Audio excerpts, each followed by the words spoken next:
I ನೀವು ಸಸಿ ಸತ್ತ ಅಂತ ಹೇಳಿದ್ರೇನು ಅತಿ ಸತ್ತಿಲ್ಲ ಈಗ ಬಂದ ನೋಡ್ರಿ ಅನ್ಕೊಂತ ಒಳಗ ಹೋಗ್ತಾರ್ರಿ ನಡಿಗಿ ಕೈ ತಿರುವುದು ಮಾತಿನ ತಾಡಿ ಒಂದ ಎಡ್ಡ ಎಲ್ಲ ಹೋಗೇ ಹೋಗಿ ಮಾರಪ್ಪ ಸೊಸಿನರಿ ವೀರಪ್ಪ ಆಚಾರ ಎದುರಿಗೆ ಬಂದು ನಿಂತರು ಖಬರಿಲ್ಲ ಪದ್ದಕ್ ಮನ್ಯಾಗ ಅದಾರೇನ್ರಿ ಅಜ್ಜ ಅನ್ನಕ್ಕಿ ಅದ ಮಾನಪ್ಪರ ಮಗ ಕಾಡಿಗೆ ಬಂದು ನಿಂತ್ರ ನಾಚಿ ಮಾರಿ ಕಾಳು ಹಾಕಿ ಮುಂದೆ ನೋಡ್ರಿ ಹಿರಿಯ ಆಚಾರ್ಯರು ಸುದ್ದಿ ತಿಳಿದ್ರು ಅವರು ಬಂದು ಎಲ್ಲ ನೋಡಿ ವೀರಪ್ಪ ಆಚಾರ್ಯರಿಗೆ ಗೊಂದಿ ಒಯ್ದು ಕರ್ಮ ಮಾಡಕ್ ಹೇಳಿದ್ರಿ ಮುಂದ್ರಿ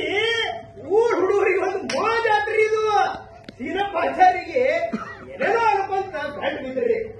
ಆಗ ರಾತ್ರಿ ತೆಗೆದು ಬಾಗ್ಲ ತೆಗೆದಿಟ್ಟು ಮನಿ ಬಿಟ್ಟು ಹೋದ್ ವೀರಪ್ಪ ಆಚಾರ್ಯರು ಈಗ ಬಂದಾರ ನೋಡ್ರಿ ಏನಂತೀರಿ ಮನುಷ್ಯನ ಬಾಳವು ಬಾಳ ಬಂದಾಡ್ರಿ ಏನ್ ಮಾಡ್ಲಿಕ್ಕೆ ಆಗ್ತದ ಎಲ್ಲ ಅವ್ರವ್ರ ಹಣೆ